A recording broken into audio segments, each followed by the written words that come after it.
Get ready for a new season of NACT. This year, we're going to be dialing up the intensity like never before. We're going to have 2 rounds of open qualifiers so we can give more teams and more players the opportunity to join this tournament. This season, you can team up with friends from anywhere around the world. The NACT battlefield just got more diverse and thrilling. This season, the winning champions will be heading to Saudi Arabia to represent North America at the MSC. This season, I'm not just aiming to win, I'm here to dominate and show that my journey to the top is just beginning. Watch out NACT, the best is yet to come. For next NACT and next international tournament like MSC, you're probably going to see me play with some of my older teammates. Ooh, you gotta reply to what he says.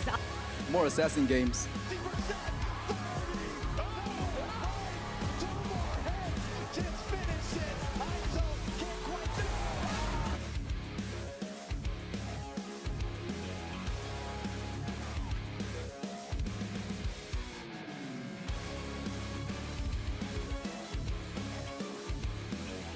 The Ohio brothers stand.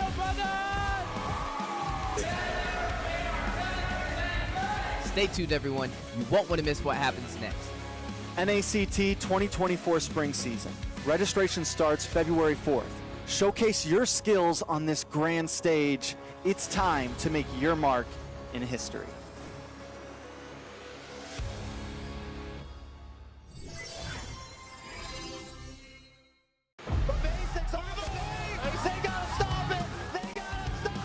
Get ready for a new season of NACT.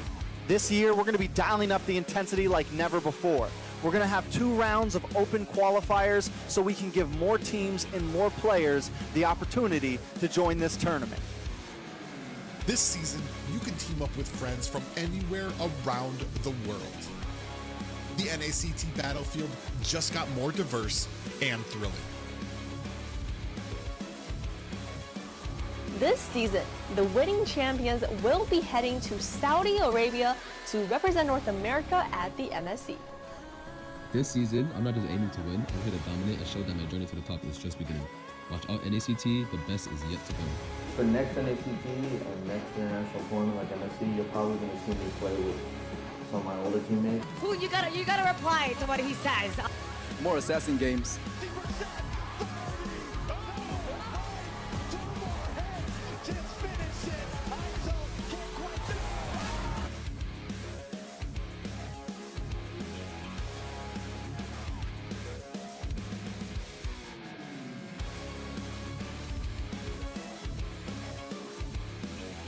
The Ohio brothers stand. Stay tuned, everyone. You won't want to miss what happens next. NACT 2024 spring season. Registration starts February 4th. Showcase your skills on this grand stage. It's time to make your mark in history.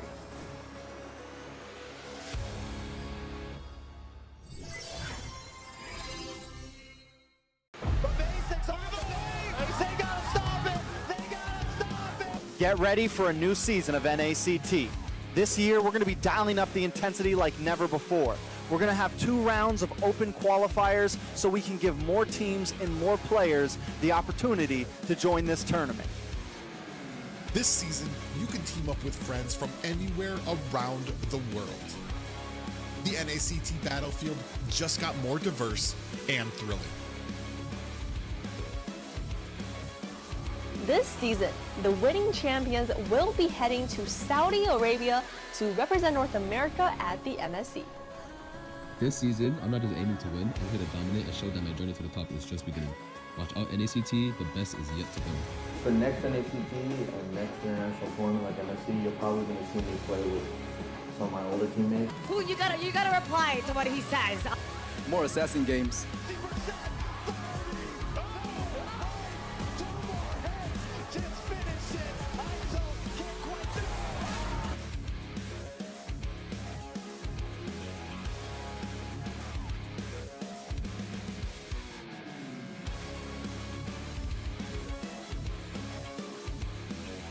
The Ohio brothers stand.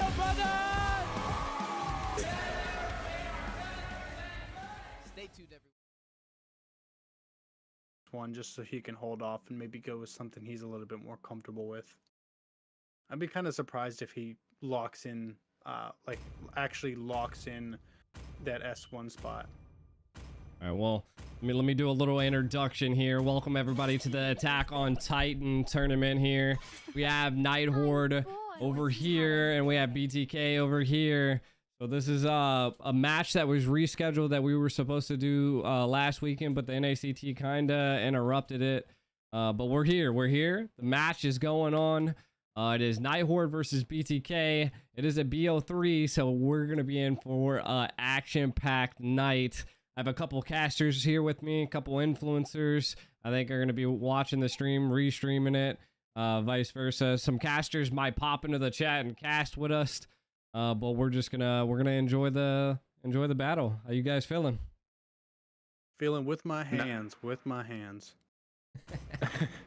Well, I'm feeling with my weeb technology in my brain. I'm ready for the Mikasa, I'm ready for the Eren, I'm ready for the Levi. That's what I want to see. That's what I'm here for.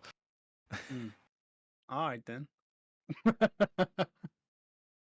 To anyone who doesn't, to anyone who doesn't know, I just want to repeat the rules for this tournament. If anyone is new here, is that Martyrs, Fanny, Yin not allowed to be banned out. Yeah, I'm honestly super excited to see it. I wonder if we'll see Zane on a Fanny. That'd be kind of cool. I think Never seen before stuff. Yeah. Okay, cool. I was looking at it cut out. I'm so sorry. Let me try and fix that. They're all good. I think they're skipping bans on BTK side. Always on the way. That's bold. Your team is banning. Turn off my cam. All right. Zane is he's just AFK. Okay, there we go. Probably had to use the restroom after, having that last battle. He's probably watching Attack on Titans right now. I don't know about trying to that. study the movements. He's trying to study the movements of Eren Yeager so that way he can have an advantage in game. I was watching a little bit of Zane's stream. In fact, they didn't ban out that in that game either. So I'm confused as to what sort of the game plans are with like leaving some bans open. Maybe it's for some content, You know what's gonna make everybody mad if we just make them wait the whole 20 seconds. Let's turn this 15-minute match into a 13-hour. Your team is banned. Oh, they did go with the export ban though. So, Yeah, I mean, both teams are banning pretty standard heroes here. I mean, the Barrett is also not a surprise. That hero has been so strong and recently in these pro games. I mean, just put this unkillable dinosaur, and now he has that like level of catch to him, with that Detona's Welcome being able to like charge into the enemy team. It's just such a strong hero right now. honestly, super excited to see like some of the upcoming adjustments that they're going to be making.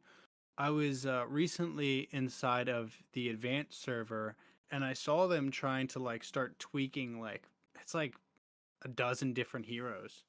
So honestly, I think we're going to see a lot of volatility and a lot of changing meta coming up soon. I will choose my own path. Gonna see Milo pick up the Arlot here. I mean, talk about meta heroes right now. Arlot has definitely been so strong with its recent changes to a second skill. Don't really matter that much because now you just do a hybrid build and you heal about the same amount of health as your old one, but you still do that extra damage by having a hybrid build as well. So it works out in this meta. Yeah, I mean, Arlot's one of those heroes that's really been dominating since he came. Fredrin, same thing though. Even after the all the nerfs, he's still definitely a hero that's capable of taking the damage and fronting it back out.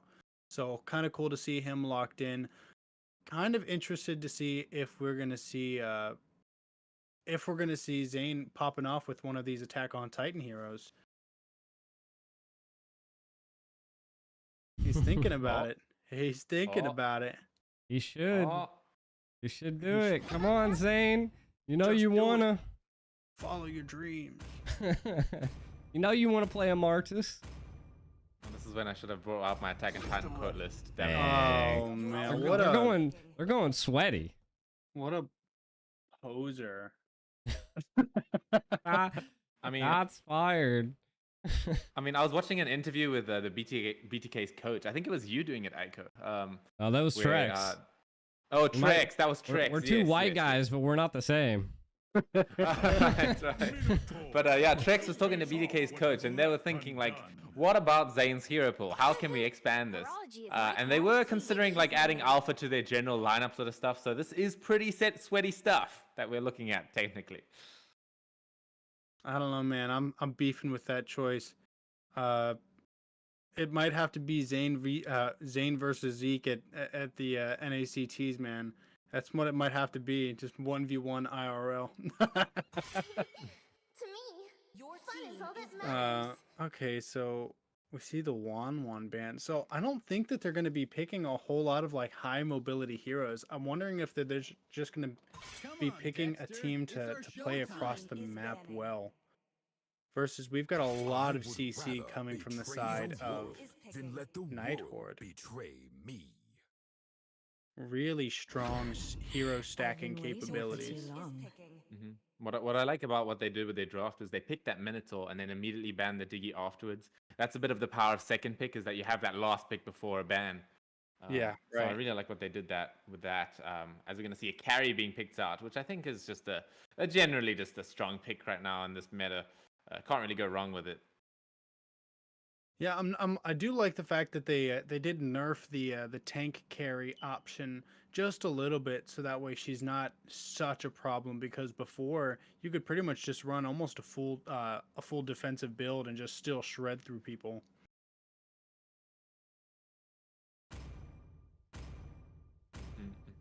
We're gonna see Kaja maybe. I kind of like that pick. I mean, it is that sort of counter pick to Minotaur in its own way, where you can cancel the Minoan Fury with that Divine Judgment. We don't see it happening too often, as it's not the easiest thing to do, but when it does come out, you definitely feel the impact of it. I was a little bit confused by the Kaja pick, because typically you see Kaja put up with some higher burst damage heroes, and I guess you could still get some pretty good damage out of the Brody, and especially the Aurora of any of them, if they can get a nice set with the Kaja. But I feel like the team is lacking a little bit in that department. They have a really good rounded team, but I'm not sure that Kaja is going to be as useful as I would expect it to be. Yeah, I mean, I could see it possibly being interrupted and just controlled throughout a lot of this team fight. I mean, Night Horde's got quite the lineup here. Lapu, Carry, Minnow, Fred, Fairness. Like that, if I had to say a thick boy lineup, that's a thick boy lineup. Yeah, that's stacked. Yeah, especially since, obviously with the carry as well, that's going to add to the thickness. And then Faramus is going to give them all an extra HP bar on top of that, They're not easy to kill, that is for sure.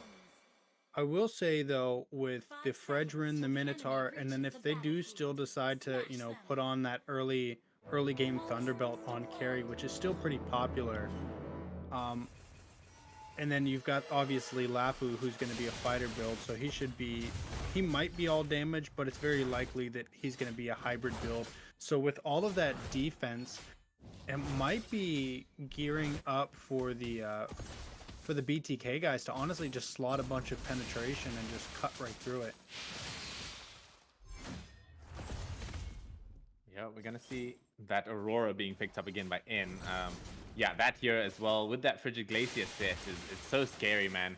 I feel like that will be the prime follow-up to the Divine Judgment in this game. I believe that Divine Judgment does reduce the target's magical defense by a certain number, so pairing it with a high burst magic damage like Aurora, and like as well as the fact that she can chain stun as well with her 2 freezes from her spells, it's probably going to be certain death with this Aurora Kaja combo. Yeah, I gotta give it up to the tenacity though. Look at this going in. Mobazane going for a kill already. First blood. Oh man, that is a crazy kill actually to get so early on in the game, especially on the Fredrin. That's a huge pickup for them. So talk to me, guys. What do you think with these current respective lineups? What do you think these guys got to do if they want to see success? whether it's for BTK or for the Night Horde. I mean, if I could go first here, I feel like we're talking about win conditions, I guess. The win condition for BTK is probably an early sort of victory here. Of Mobazane picking up the alpha, and you've got like a Brody as well. These aren't your typical late game heroes. These are some early game, win your lane and run the game over before the enemy has a chance to get their items online, is what my opinion of it is. Yeah, I mean, I would say Mobazane's doing exactly what he needs to do, right? Like he got a first blood. He's farming now. Alpha really requires some of those early stage items in order to come online. So getting that first blood was huge, you know, just because it's what you need to scale with an alpha. So going in, we're probably going to see him not engage too much, but from the side of BTK, they're probably going to have to pick their engages. So as you can already see, we see it rotate up, but Mobazane's farming. That is what essentially an alpha is going to be doing. Now for the side of Night Horde here, I think it's just a matter of time. Like their mid game is just going to be nasty. They just, again, with the combination of the Netherrealm, the Minnow's Fury, they have a lot of CC control and taunt. I think it's going to come down to just executing team fights and taking out, like, look at that little easy pick in the early. I don't know what Milo was doing there. He just sort of walked into the tower.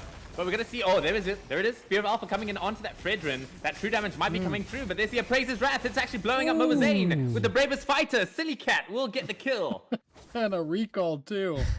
Oh, beautiful. The disrespect. Honestly, so whenever I look at the Night Horde team, it looks like a really good team to me, but they have to hit... there are a lot of heroes that early game really aren't super effective until they hit that level 4. You know, whether it's Fredrin getting his Appraiser's Wrath and all of his different CCs finally available, or the Lapu Lapu being able to access his bravest fighter. Before that level 4, they were kind of weak. So now I think we're going to be able to more accurately see, you know, what's going to happen. Just going back to Aiko's point there with the lineup coming out from Night Horde. One major point that they have on their team on Night Horde is that they are big on the team fight. They've got the Netherrealm, they've got the Minoan Fury and the Bravest Fighter. I feel like if this game goes any much longer, like past 10 or 20 or like 15 minutes, Night Horde are just going to be snowballing those team fights. They're just going to group up. They're going to use that to their advantage. And I don't feel like they have BTK has that many tools to deal with that mid-game timing coming in from Night Horde. I will say that the Kaja, for me, is almost like a win condition for BTK at this point.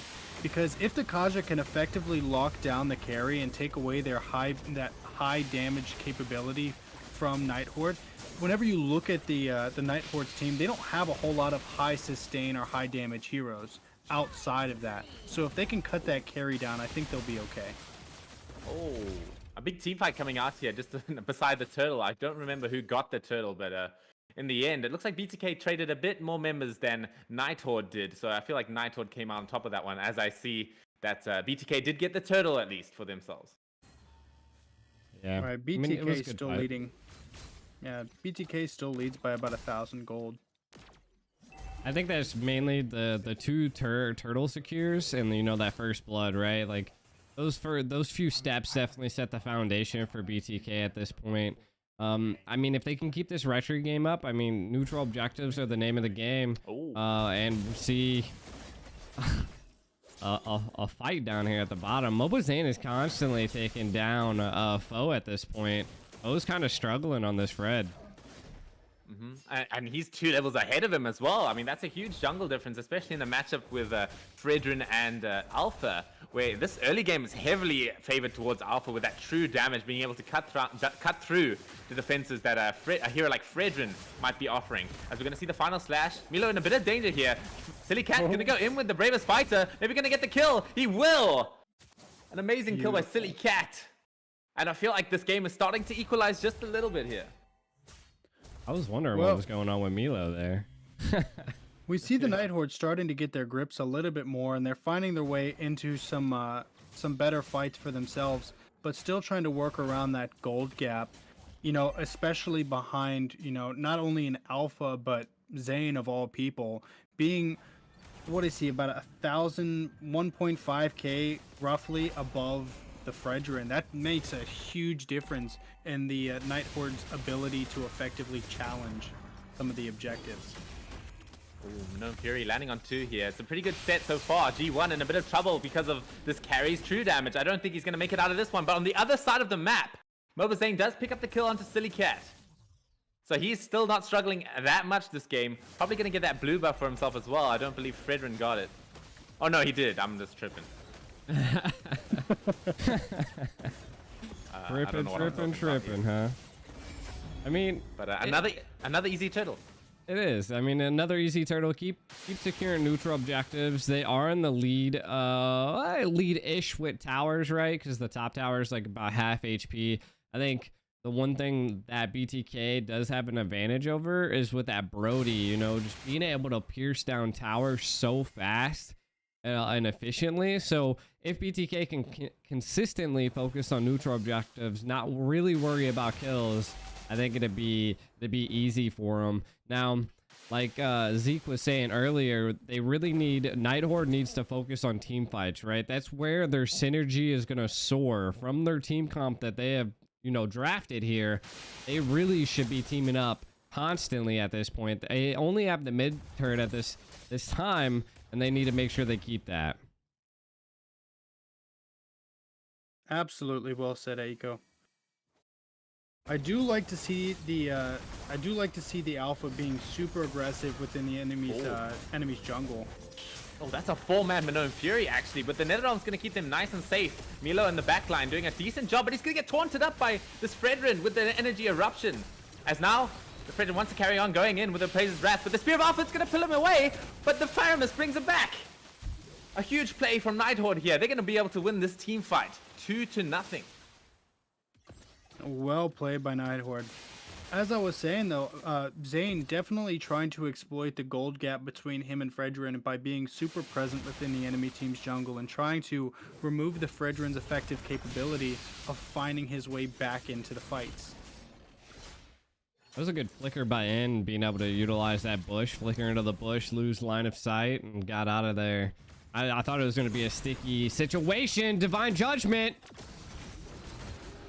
It is up. That Divine Judgment has come out, but it's not going to be able to get the kill and carry. But the torn apart memory from David Lake comes out just in time. That's a huge kill as well. That's a killing spree shutdown actually. That's the first death on the carry. No pun on words, but that's not something that carry's gonna forget soon. All right. No way. Oh, maybe gonna get the kill with the Bravest Fighter. Yes, he will. Silly Cat picking up the Kaja there. A bit of an aggressive play with the Netherrealm though. Maybe gonna just disengage, but Milo wants to keep up the pressure. But the Lord is falling down. Zane will secure it. I mean, that was an interesting go. Go for it. Yeah. I just have a question. The Fredrin is Oh My Foe, right? I just can't recognize the username. Yeah, I'm pretty sure. Pretty sure that's just I think his name is Fo. All right. All right. I can't see with that many foes. That's what he's hoping for. Call that confusion. Confusion. Oh God. I'm so confused about his name. Again, I mean, Night Horde does have the better draft. Again, as we can see, they're winning tons of team fights, but I feel like their biggest downfall is that they're so hard set on team fighting that they're forgetting about the name of the game, which is objective. So, I mean, I think they're gonna have to go back to the fundamentals. BTK putting a lot of pressure on them. And that's exactly what Zane is doing right now. He's not exactly playing with his team the whole game. He's just sort of getting off of neutral objectives by himself and going for those side lane plays, such as this one. Like look at this. They're going to dive the tier 2 tower here and basically for free. But meanwhile, the rest of Night Horde were just like too busy focused on defending the middle tower. Yeah, that's that greed coming in by Night Horde. You know, they were getting a couple cheeky kills on the Mobazane, but in the end, they're showing a lot of tenacity here. Oh, big final slash though. Yeah, the Netherrealm's going to keep them safe for now, but Mobazane's going to finish off Momoy. As now another kill under the name of BTK here. They're really approaching this high ground. like high ground siege with such like precision. Like they're playing it perfectly. So I really want to see the Night Horde. You know, we've seen them playing really well together and finding themselves, as we said before, in some really nice team fights. Now all they have to do is find a way to put them team fights on top of the objectives, because I think BTK's got 3 turtles and a lord, all pretty much uncontested. Oh, it's a final slash onto Silly Cat as well. Oh, what a Milo's silly been boy. Beautiful. Yeah, what a silly guy for getting caught out there, especially one by Milo. No, I'm kidding. Milo has been absolutely on point with these final slashes, bringing out anyone out of position here. Final slash is that sort of ability that's really good against the NetherRealm because it brings them away from the team. Talking about bringing them away from the team, Kaja comes in with the Divine Judgment. But no Fury, it's only going to land onto 1. NetherRealm is out though. It's going to keep them safe for now. Being able to get the kill onto Boba Zane. Appraiser's Wrath off the mark coming on from Oh My Foe. Milo going in with the dashes. Not going to be able to keep himself alive though. As now N will finish off this kill on this Minotaur. Yeah, so what happened in that team fight right there was that Moba Zane got a little bit over, I would say, too zealous. Put the flicker in the hole! Though Basics able to flicker out as well. That was so close. Night Horde looking to get there. Again! Lord. Just again, that recall almost got cancelled by Silly Cat. But yeah, they're gonna, as you were saying, they're gonna be able to get their first Lord here. Oh, big damage coming in from N. A huge pickup onto the Faramis. That's his first death as well. I mean, N on this Aurora has also been popping off so hard this game. Beautiful plays. Yeah, kind of back to what I was saying before they get into another clash here, is that Moba Zane utilized his ultimate to go in instead of going out. He was getting a little bit too greedy, felt a little bit too good, and he paid for it. Night Horde lapping back at this point. They needed this. This is a breathing room they needed to change the tide against BTK. Absolutely, and it goes right into, I feel like, what I was saying for anybody who was able to hear what we were saying before the match started up. I do feel like this is any team's game. BTK, of course, having the more experienced players, you know, having that natural experience advantage, but Night Horde being one of the come-up teams and still one of the top teams within the North American scene, definitely can still put the heat back on them. Okay, this Frigid Glacier attempted to finish off defending the tower here. Oh, but there's going to be the interaction I was talking about. The Divine Judgment cancels the Minimum Fury, and a huge final slash coming in from Milo. This is a huge team fight, but the follow-up stun coming in from Momoy is going to keep them nice and locked up. Moba Zane getting Silly Cat out of position there, but still, the onslaught is just carrying on. Silly Cat will get the kill. The Totem Part Memory is not going to do enough damage, as now Night Horde are winning another fight for themselves. Yeah, and being able to take the second tier inner tower, it looks like they're trying to find their grips to get back into this match.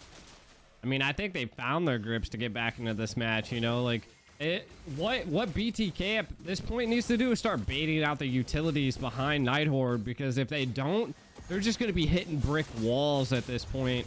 Night Horde wanting those brick walls and building them. Well, for me, I think what it comes down to at this point is Night Horde has to capture some of these inner towers and gain those enhanced minions for themselves. Otherwise, they're going to be a natural slow push deficiency. I mean, just look how long Night Horde have been under this tower. They don't actually give a damn. Although, Oh My Foe's probably going to give a damn now. He's going to get taken up, but he has the immortality to work with. Moba Zane gets the kill onto the carry here. I don't think that that Oh My Foe's going to make it out. I mean, they were being really greedy. Yeah, they were being really greedy under that tower, man. That definitely showed. They want to go for an end? Yeah, I don't think so. I mean, maybe they have Brody. I mean, Basics there, so they could possibly do it here. But I mean, the Coal Altar and the NetherRealm's there, and Minnow's back. Yeah, Minotaur's up. That's gonna scare him off. Yeah. See, at this point in the game, like, someone should have made that call to kind of just go back into the jungle and start farming, you know? Both sides aren't at the optimal gold level to have all their items, right? I mean, they're getting close there, but they're still missing some gold. So that extra, like, 15 seconds BTK just, I don't know, like, big dude strolled down the mid lane for no reason. Kind of wasting some time where they could actually have been gaining gold. Hey man, half this game is intimidation. All a mental game. Sure. I mean, it comes back to what we were saying though, is that like Night Horde started to finally just go in as 5 and play these team fights, because I just don't feel like BTK has any answers to like 5-man Minoan Furies and these Nether realms. So it is up to Night Horde to just group around and take these objectives together, such as right now. If they can bait them out, I definitely think they'll be okay. That was a good pick. pick. Easy kill onto Silly Cat. Yeah, that's a great pick. Without the Bravest Fighter, this might be a bit difficult to contest this Lord. As we're going to see, they're going to go in here. But BTK doing such a good job of zoning here. Should just be another easy Lord for them. Melted. Yeah, and I feel like BTK realized this, that they can't go on 5v5, so what they did there was perfect. They take out Silly Cat on the side, so that the Lord is easy enough for them to take without doing a 5-on-5 collision. Yeah, I mean... definitely smart. I think they can defend here too, right? What do you guys think? The defense can absolutely happen, especially with Silly Cat coming up just in time to be able to assist his team. But I think that they should really try to prioritize preventing that Lord from being able to make his way into the inner pockets, because that's going to be really hard to stop. All right, now we're going to see maybe the charge. Yeah, this might be the final siege of the game. Can Night Horde defend this? They've got the Minoan Fury, they got the Flicker, they got the Bravest Fighter, all the tools necessary to defend this one, but a huge final slash coming in from Milo. The Netherrealm is out though, it's going to be able to keep them alive for now. Another big Minoan Fury coming out. This is the team fight that we were talking about. The Frigigation with the minions! The Winions for it, man. My god. The Winions backdoor, Nani? Nani? Can we get a replay production? No. Oh my god, what a way to end that game. I mean, Night Horde had that. They were winning that team fight so hard, but the Winions, they came in clutch. Well, I felt like the Night Horde guys, they got pulled just a little bit out of focus right towards that last second, and because of that, they didn't take the time to clear those minions, and they paid for it. Not a mistake I think they'll make again. Yeah, completely agree. And again, I think it's just more of, the mentality behind Night Horde, right? And they get like, when they get aggressive, they get really aggressive, and they just keep going for it. They lose sight of the objective and kill. Yeah, we don't really see BTK showing off that tunnel vision that we see the Night Horde folks really falling into. And I think when they got out of that mindset, we did see them making positive pushes back against BTK and finding themselves in controlling stances, but they just couldn't do it long enough for themselves to pull through. Definitely Aurora, and on the Aurora, gonna take that MVP here, doing the most amount of damage and no deaths to their name as well, making those beautiful sets, as well as that what do you call it, that combo with the Kaja, getting off those pickoffs so easily with the Divine Judgment. So they played that absolutely stellar, man. There's no better way that BTK could have approached that late game of the team fight, that like overwhelming team fight that Night Horde had. They sort of broke the ranks, they got those solo pickoffs, and they didn't play to Night Horde's strengths. Yeah, I agree. Yeah. Like I said, we all know that they had the team fighting capabilities, but because they weren't team fighting on top of the objectives were just taken. Your team is banning. All right, looks like we're going to get into the second game here. Will this be a 2-0 swipe? We'll have to find out right now in this next game. Only time will tell. Only time will tell, and we're not talking time journey. We're just dropping memes about ultimates now. You guys heard it first. Mobile Legends. More like Mobile Legends at this point, man. Okay, I don't know where I'm going with this. Actually, you're trying too hard. Yeah. Okay. But that's a hero we haven't seen ban out just yet. Is that Joy hero? I know Zane was talking about it last night on the stream. He has like a top 5 junglers for this meta coming up in ACT. Joy was included there, so surprised to see it not being banned out the first game, but will be banned out this time. Joy is such a hard character to fight, regardless of the meta. Yeah. True, and Joy is my main, so I can tell you that. Yeah, just don't 1v1 me, dude. I don't want to lose. Joy's tearing me up. But yeah, I feel like any sort of jungler that has that CC immunity available is just so valuable, just because it's a prime way to help yourself secure those objectives. So like Joy and the Barats and the Martyrs, all of these heroes are just great at securing objectives because you just can't control them up, and you can't stop them from using that retribution at the crucial moment. I just realized something. If we look at the Night Horde roster and we look at the S3 slot, that dude's name is Say Oe Oe Oe. And then Foe's name right now is Foe Oe Oe. Oh, that's what it is, not Fo. It's Foe Oe Oe Oe. Yeah, Foe Oe Oe. Say Oe Oe Oe. Guys, But this is the time, boys. We're gonna get the Attack on Titan picks now, aren't we? Surely. I was about to say, what's our IQ right now? Well, I think lower your expectations to 0. Is that even possible? It's not possible to go lower IQ than we are already. Impossible. Oh gosh. Oh gosh. You think we're gonna see some Attack on Titan skins this time around? I think Hint, hint, nudge, nudge. I think if we did see an Attack on Titan skin at this point, I definitely think we could all agree that would be the last Insanity. Alright, I'm gonna stop. but it looks like before I get arrested. Mobazane is not Detner's welcoming any sort of Attack on Titan skins into his lineup, unfortunately. Oh man. He only does them for diamonds. Just eternally guarding his reputation. Yeah, I mean, if we're going by anything, if we're talking for us, the casters, I'm pretty sure that we are definitely offended in this one. Yeah, he's offended. Yeah. Okay, I think we got to stop with the puns now. It's getting saturating the pun market. Calm down. Yeah. Getting the meme culture ready. I will choose my own path. Silly Cat picking up the Arlet this time. Interested to see how that's going to go against the X-Borg. True. Yeah, I mean, I feel like that's not a bad matchup for sure. Arlet should have the damage in most cases to burn down the Faraga armor before that last Insanity pops off. Especially in lane as well, if that's an XP lane matchup. I feel like Arlet does have the advantage there. X-Borg not being the strongest lane hero really, does sort of whittle down tanky targets, but when you're playing a hero like Arlot, who's able to go in and get those kills, X-Borg does seem to struggle a bit in lane. My concern is honestly more with the team fight composition, because this is BTK who's picking up the X-Borg.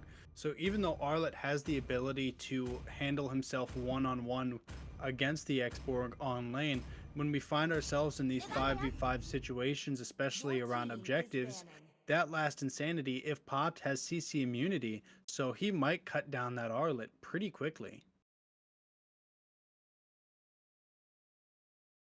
That's an interesting ban as well. I mean, the Nana, man. I still can't get used to seeing Nana being banned out 24/7. Really, it's just weird on the eyes, dude. Like, because I'm used to like running 5-man troll lobbies with my old friends, and we just banned Nana. Like, haha, we banned Nana. That's a fun. But now it's a legit ban. Huh, dude? Because now within the current meta, matched with Nana. Within the current meta, Nana is bananas. Okay. Your team is banning. That's yeah. That's right. I don't know what to say about that one. Anyway, we're gonna see the Akai and the Matilda banned, pretty standard bans. Matilda being one of the highest win rate heroes in the game right now, so still definitely worth being banned up. I would feel like it's also a really good ban because Barat seems to struggle a bit with that extra mobility, and Matilda can offer that to him. So I feel like if BTK picked Matilda now, it would have been so strong. I'm honestly super curious to know why they decided to ban off the Akai, because Akai doesn't directly inhibit any of their respective players at the moment. So I'm kind of wondering how they're going to be finishing off this build, because it doesn't mesh with the Night Horde team well, and it doesn't counter them. So I'm just really confused, I think. So my aspect behind that Akai would be that only hero in the game that could essentially escape Brat's ultimate is the heavy spin. But if I'm not mistaken, heavy spin is now interruptible. because I've seen it be interrupted by Nana. So I could see where you're coming from. I mean, it could still be like an old meta mentality that we're seeing come out, and maybe just slipped under the rug. I don't know. Yeah, so heavy spin, actually, you don't really see it getting cancelled that often because it's only cancelled by specific types of CC, such as Nana's transform, or even the suppression coming in from Barrett's, right? You don't usually see a Kai getting cancelled by suppression because the two main forms of suppression, traditionally, are the Kaja and the Franco, and they're not really two heroes that can go in onto the Akai that easily through the heavy spin. But Barrett's, on the other hand, now with that new ultimate, with that CC immunity, is quite reliably able to go and just jump in and cancel that heavy spin with that Detona's Welcome. Sepulga. He knows. This guy knows things. Yes. He's like a book, man. You ask him a question and he just spews out information. Even if you don't, still spew. No, I'm just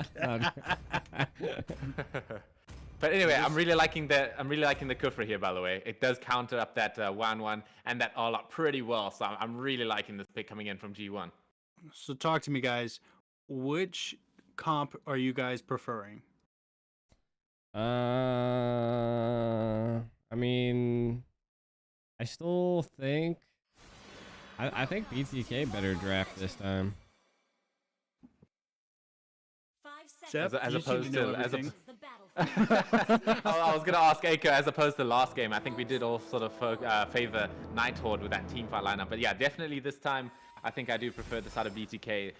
This Barrett's is not gonna be able to, like, I feel like he's just not gonna die this game. You know, he's gonna be immune to all the CC coming in from Night Horde, and there's not like that many tank killers on them either. So I feel like this Barrett's is just gonna be able to solo carry this game. Solo carry? Well, like, you know what I mean. You know what I mean. Like, and just like that, he was fired from his analyzer spot. I was like, solo carried. Moba Zane solo carrying? Nani? Oh, man. Impossible. I'm saying the Barretts should be able to solo carry the game. I didn't say Moba Zane would solo carry the game. Oh, shots fired. Bit of flaming action happening here in the caster panel. We're going to see Alpha. Oh, my phone getting bullied down quite a bit, but Moba Zane's falling a bit low as well. I don't believe that pressure was beautiful coming from Zane. Yeah. I thought they were actually going to get a kill. See, this is what I suspected that Night Horde was going to do against Zane in the early, because like Alpha, he doesn't have that pressure and that ability to apply it to an enemy team so early on. So if you're able to early invade Alpha and stop him from being able to farm, he's almost useless. Yeah, and Alpha's definitely one of those heroes where if you're behind, it feels so awful, man, because you only have one thing in your mind, and that's to go in with this hero. You can't just go in and get out. That's what you pick Matilda for. Yeah. But yeah. But this game, if he falls behind, it's gonna look really, really rough. Kufra getting a nice set. Kufra's really been on it so far. Oh, first blood going to Moba Zane there. I mean, I feel like Alpha was just staying too long in that middle lane. What was he doing? Yeah, I mean, so far this Kufra is absolutely tearing things up. He's getting really nice sets. They're getting some really nice, easy damage off on some of the Night Horde guys, especially Ruby. I feel like taking the brunt of a lot of it. Even as soon as the game started, within that first 30 seconds, being cut down to half health by the Aurora and the Kufra combination just makes it so tough to effectively stay in sustained fights.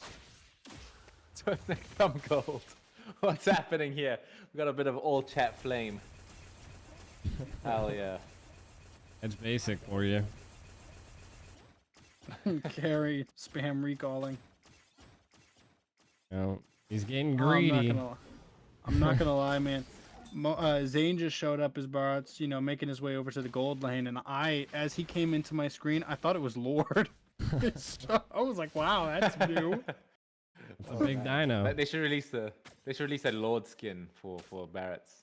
When he's small, he's the turtle. He's riding the turtle, and then when he's full, he's riding the Lord. I still want to see like the despicable. Oh man, imagine that. All the minions are just the yellow minions, and Lord is just like what's his name? Oh wait, we can't name it. Wait, listen. Echo told us we can't mention other brands, remember? Can't say that stuff here. He's bro. like speechless now. He's like, oh, how do I lead off with one of this? I've got a headache. I don't even know what's going on.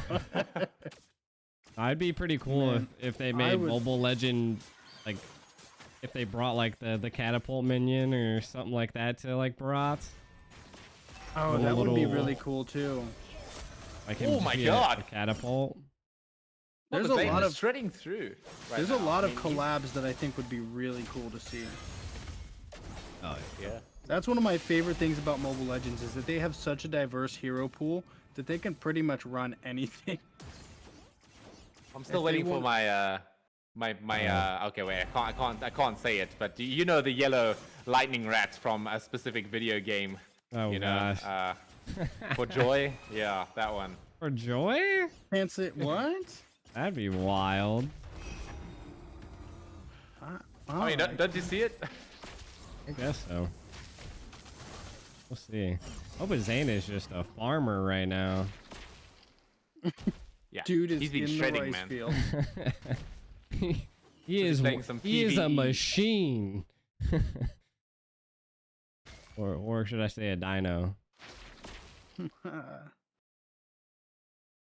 The Barat just does so much damage, man. Like, and it can clear so well. Like, look at that. That's like the fastest clear. Nicolette didn't even get gold. Yeah, I feel like that's what makes Bat strong as well right now, is that you build full tank, you just get one damage item in the form of that wall, and you're doing more damage than any other tank juggler in the whole game, you know? It's kind of illegal, honestly, how strong his damage is. I would say also, like, Night Horde, what they're really lacking is they don't really have front line. They're just like more of a pick and peel. Last Insanity off by Milo. Milo. That's tough. Go in, Mobazane going in as well, getting that tower frozen up by Aurora, making it really easy to dive, especially with that Detonus Welcome. It comes out. There's the Frigid Glacier as well. It's going to be able to take this Momoy down without any contest. Nom nom, dude. Nom nom. Get in my belly, as Shrek would say. Oh wait, we can't mention that. Those are terrible. It is so hard. You just see me over here sweating. Veins popping out of my forehead. I wanna say it. Ooh, Okay, here we go. We're gonna see the dive from G1 onto Silly Cat here. Oh, but I'm offended. It's gonna be pretty huge here with the Vexana set. They're gonna get those 2 kills pretty easily, man. That's a good start of a comeback. Uh-oh. Collapse on Mobazane. Ooh. He's surrounded by so 5 much people right damage, now. though. He's surrounded, but he's still running out of here. Final Slash committed as well. Oh, big Frigid Glacier's follow-up here. Detona's Welcome comes out once again. Gonna eat up that Alpha for breakfast. And Robozane's finally gonna fall by Silly Cat. It's that 1,000 gold lead, man. That just makes such a difference. The 1v5. That was a bad map awareness by R right there. They didn't even... Someone should have definitely called out the cut down on Nicolette right there, but they didn't. And R was just farming in the mid lane instead. Definitely could have stopped that Aurora. I wonder if Crossbow of Tang is interrupted by Aurora's passive. I guess we might see that match, that interaction. I think it come up is. at some point. I think I think it might ignore the damage or something, because it's essentially just a winter trench. Yeah, true. So I think Winter Truncheon just stops the Crossbow Tang like continuing at all, actually. So yeah, that's probably a good matchup. So even if R came in and got the kill, it still wouldn't have not been that easy, I guess, because she did have the passive available. Yeah. I just want to say that the Vexana's skill sets are so aesthetic. Oh. That's gonna be probably a dead Silly Cat. I don't believe he's gonna make it out of it. I mean, he's cooking. He's cooking up in the kitchen here. He might be able to get out, but the snipe coming out from me. Yeah, zap. He's just got tased. They tased that feral animal. Yeah, you can never know if he's like shooting out fire or what. I mean, it's a transformer. A transformer skin on an Attack on Titan collab, you know? No biggie. Hey, robots in the sky.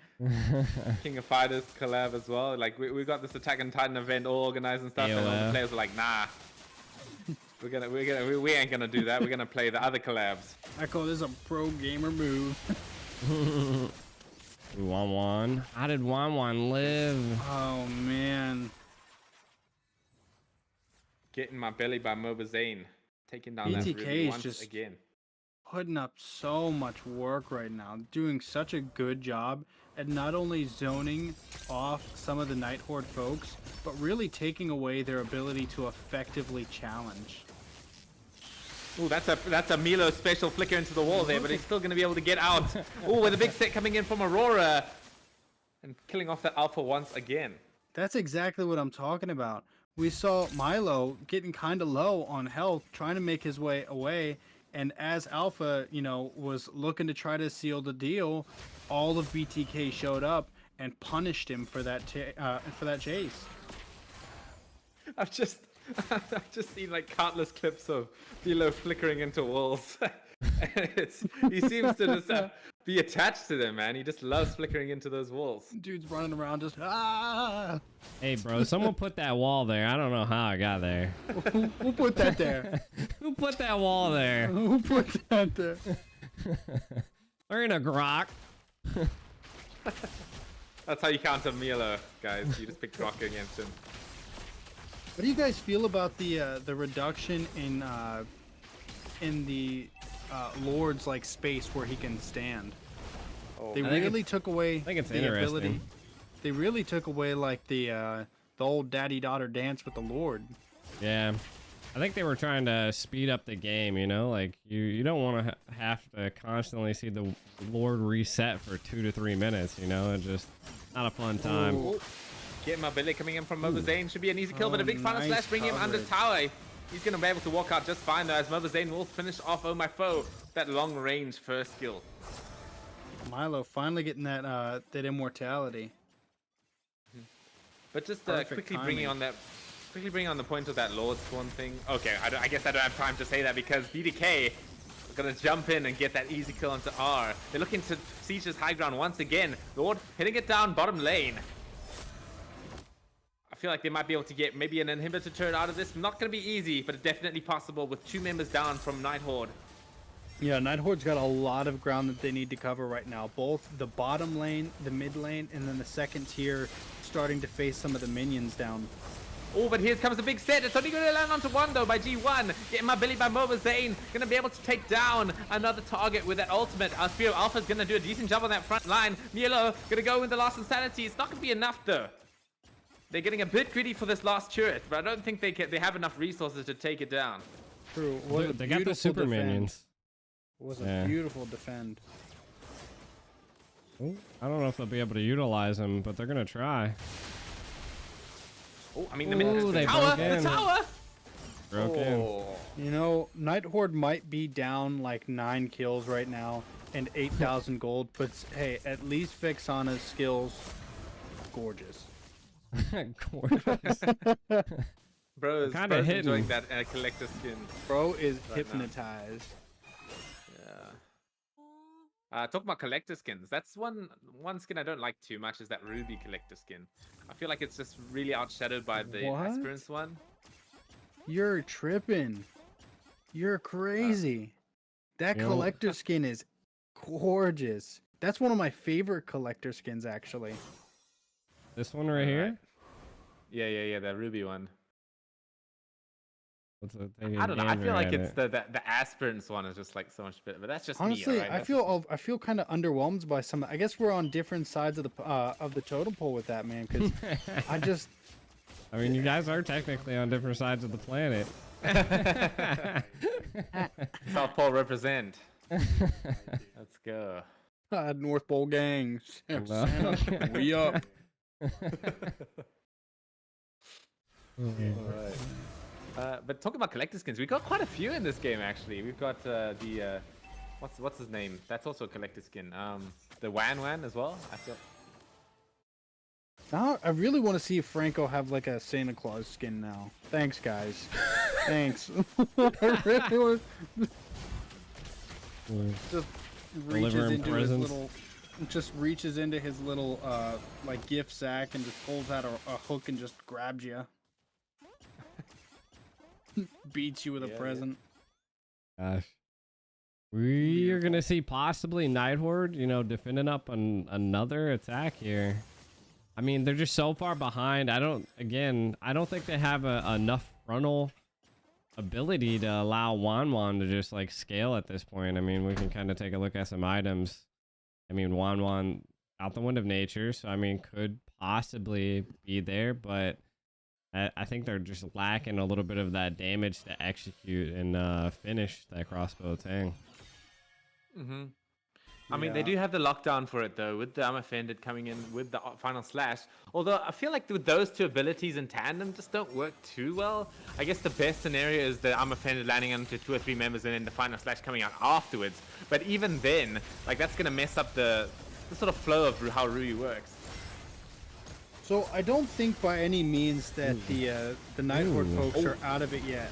Oh, but then we're going to see the big final slash coming in. But there's the Frigid Glacier locking down the members of Night Horde really hard. The crossbow Tang is out, but it's not going to do enough damage. And now BTK want to follow this up, coming in with the flicker coming in from G1. I don't feel like they can follow it up anymore, though. Night Horde, they're on full HP bars. Meanwhile, BTK, they're falling a bit low here. Falling a little bit low, but have utilized everything to their best of their ability to get in and out of there. I thought they overstayed their welcome, but you can see they're taking even more. Oh, here we go. Milo coming in with the last insanity here. It's going to be able to blow up this Alpha. No, he's going to get away with the Spear of Alpha, but the tower finally falls. Moba Zane, though, just completely unkillable. He's just going to just chill with basically full HP. They're going to finally bring him back, though, with the final slash. Maybe they're going to finally take him down. It's not going to be easy, but they will. It's a shutdown coming down from R. And in, also in a lot of danger. Frigid Glacier comes out with the passive activated. She needs to get away, but she's not going to be able to. Alpha gets the shutdown kill. Come back, gang. Come back, gang. You ever heard of that that country Israel? Oh gosh. Because the comeback. Oh wait, no, I'm not being committed. I'm not being political here. I'm not being political. I'm just saying. That went the south. joke is the comeback. Africa. No. Well, let me explain. Let me explain the joke, okay? Let me explain. I need to finish explaining the joke here because become fired. Okay, never mind. I'm not gonna be able to say the rest of the joke. Oh, that's just all right. like that, right. man. It's all right. It's all right. He said it's real. No, because you guys get it because the comeback Israel. Get it? I don't. What's that? The comeback is real. Okay, never mind. I'm just. You tried so hard. Oh, that went right over my head. That went right over my head. And that, folks, is the worst joke of the AOT collab tour. It's actually pretty funny now that he had to say it like multiple times. I think it's funnier that he took like 5 minutes to say it. Alright. He's over there like, never it's sing not that one funny, again. guys. I thought, yeah. The Lord fight. I mean, it does. The Lord fight, yeah. Okay, we're gonna see the Spear of Alpha coming into the Xbox. That's not gonna be an easy target to get down. Moba Zane does take the Lord pretty easily here. And now they're gonna keep up the offense here. Frigid Glacier comes out, blows up Mo My Foe. No chance to get out of that one. Momoy going on, getting chased as well. I don't know if he's gonna make it out of here. Moba Zane gonna shove him into his belly. Gonna shove him out. Yeah, Night Horde's got to get out of there like now because if they stay any longer, they're just taking too much. This looks like the end of the game. Yeah. I mean, they have basic. Ooh, the crossbow Tang. Ooh, maybe. What? What is going on here? Oh yeah, they're not gonna. No. Yeet. Well. I don't know. I think it just came down to it. They literally had a little bit of a comeback almost, but again, I think the comeback was just a little bit too late, to be honest. Like the crossbow Tang was there, it just didn't do enough. Yeah. It's hard whenever you start getting to that 10,000 gold mark, you know, behind. It just makes it so hard to effectively challenge without towers. Well, that knocks Night Horde out of the tournament, though. Dun, dun, dun. Unfortunately. But that was a pretty hyper best of 3 here. BTK taking it 2-0. Night Horde had some really good moments there, especially with the first game, you know. They were starting to win fights, starting to come back into the game, but just unfortunately the minions, the Winions, I mean, whatever you call it. They're the real MVPs. All in all, I feel like they were great matchups. I had a lot of fun being able to be here with everybody and watch them. Did it go the way that I expected it to? Not quite, but nonetheless, both teams showed up looking like they were ready to play, and BTK at the end of the day, 2-0, took it. It's true. It's true. The comeback was not, in fact, Israel. That one's actually pretty funny now that I know. Straight to jail. Yeah. That is not where my head was at, but I guess it's kind of hard to make that joke because of current tensions, so let's maybe not say that one anymore. But all right, that was BTK versus Night Horde. That's essentially the rescheduled match from last weekend because the NACT went a little bit longer than normal. So that'll be it for the AOT tournament today. We did move the schedule a little bit, so we're going to be having 4 best out of 3s Thursday, and then 4 best out of 3s Friday. So we have a lot of Attack on Titan tournament to still go, and then the NACT will be taking place later on. So definitely stay tuned, everybody. And the people from my side of the stream, stay tuned. We're going to be doing an Attack on Titan skin giveaway. I'm going to be picking that winner on my stream. So until then,